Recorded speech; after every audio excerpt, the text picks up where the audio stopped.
Benny dan teman-temannya melakukan gotong royong. Gotong royong ini dilakukan di sekolah. Siti menyapu halaman, Dayu menyiram bunga, Edo mengelap kaca, Benny membantu guru memajang kaligrafi. Adik-adik, apakah kalian pernah bergotong royong di sekolah kalian? Nah, gotong royong itu adalah melakukan sesuatu hal bersama-sama.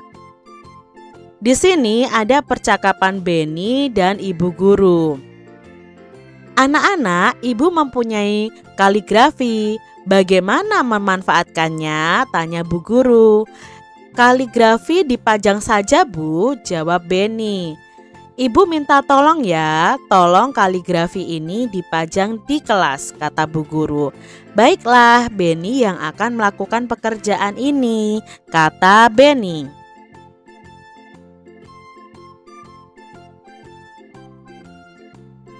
Ini ibu mengambilkan sapu, ember, dan kemoceng, kata bu guru.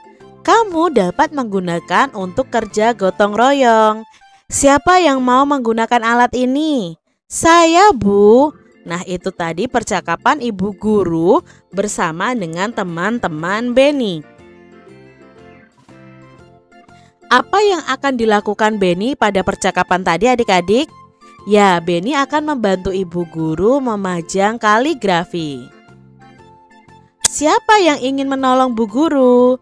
Yang ingin menolong bu guru adalah Benny. Sebutkan alat yang digunakan untuk kerja gotong royong dalam percakapan tadi adik-adik. Ya, ada sapu, ember, dan kemoceng. Tuliskan contoh ungkapan minta tolong. Pada percakapan tadi ada kalimat minta tolong yang diucapkan oleh ibu guru kepada Benny, yaitu ibu minta tolong ya, tolong kaligrafi ini dipajang di kelas.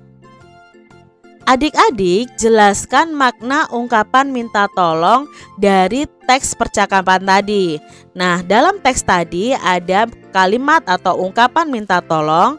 Ibu minta tolong ya, tolong kaligrafi ini dipajang di kelas. Nah, di sini ada makna dari kalimat minta tolong ini. Maknanya apa? Nah, jadi kalimat minta tolong di atas itu maknanya bu guru meminta tolong kepada Benny untuk memajang kaligrafi di kelas. Jadi setiap kalimat minta tolong itu ada maknanya adik-adik.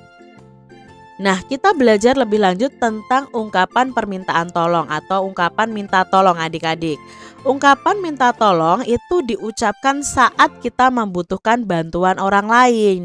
Dalam mengucapkan kalimat minta tolong, kita harus mengucapkannya dengan sopan dan lembut. Kalimat minta tolong itu kalau ditulis ya, kalau dalam bahasa tulis itu harus diakhiri dengan tanda seru.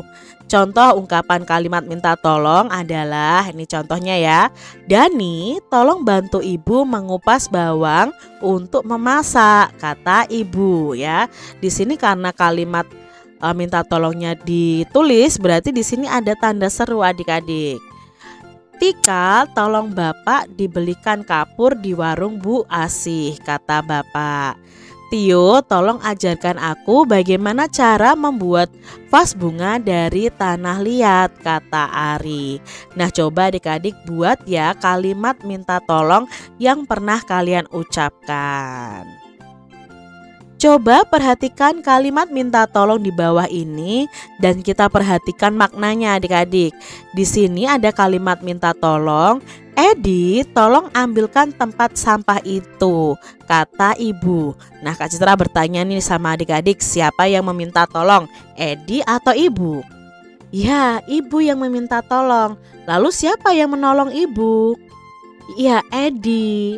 Nah, ibu minta tolong apa kepada Edi? Mengambilkan tempat sampah.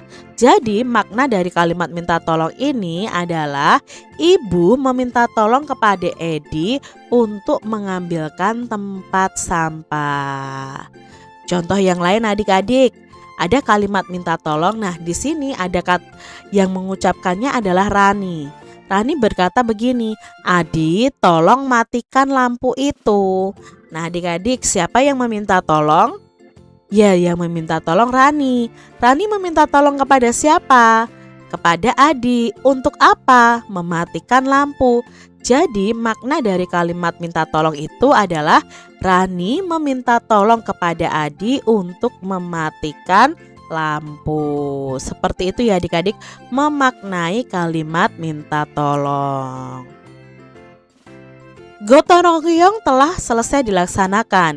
Kemudian Benny dan teman-temannya berolahraga. Benny berjinjit dengan satu kaki. Nah, berjinjit dengan satu kaki ini melatih kekuatan otot kaki kita dan melatih keseimbangan tubuh kita supaya tidak terjatuh adik-adik. Nah, di sini Edo melakukan gerakan berjinjit. Nah, gerakan berjinjitnya dengan dua kaki dan kedua tangan lurus ke depan. Lalu kalian tahan sampai beberapa hitungan, jangan sampai jatuh.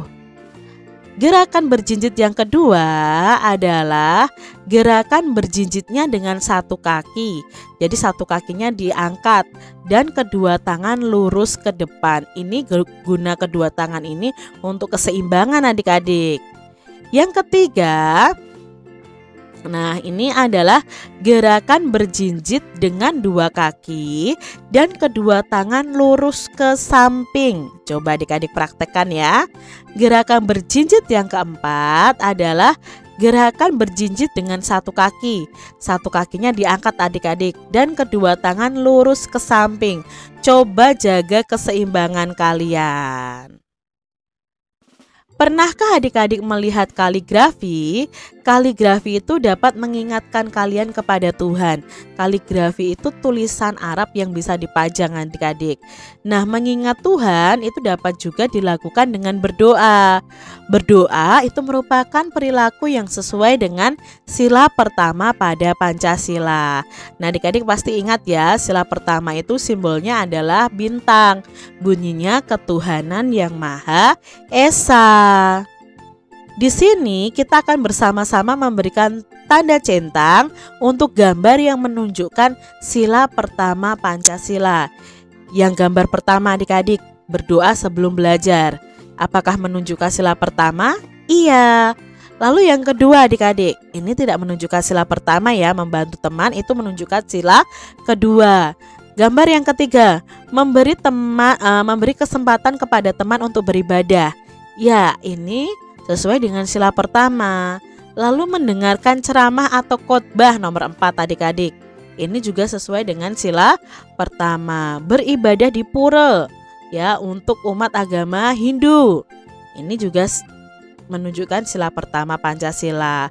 Lalu lomba baca kitab suci. Ini juga menunjukkan sila pertama, berteman dengan teman berbeda agama. Nah, di sini juga menunjukkan sila pertama. Lalu di sini menunjukkan bakti kepada orang tua. Itu bisa juga sebenarnya masuk sila pertama, tetapi bisa juga masuk sila ketiga.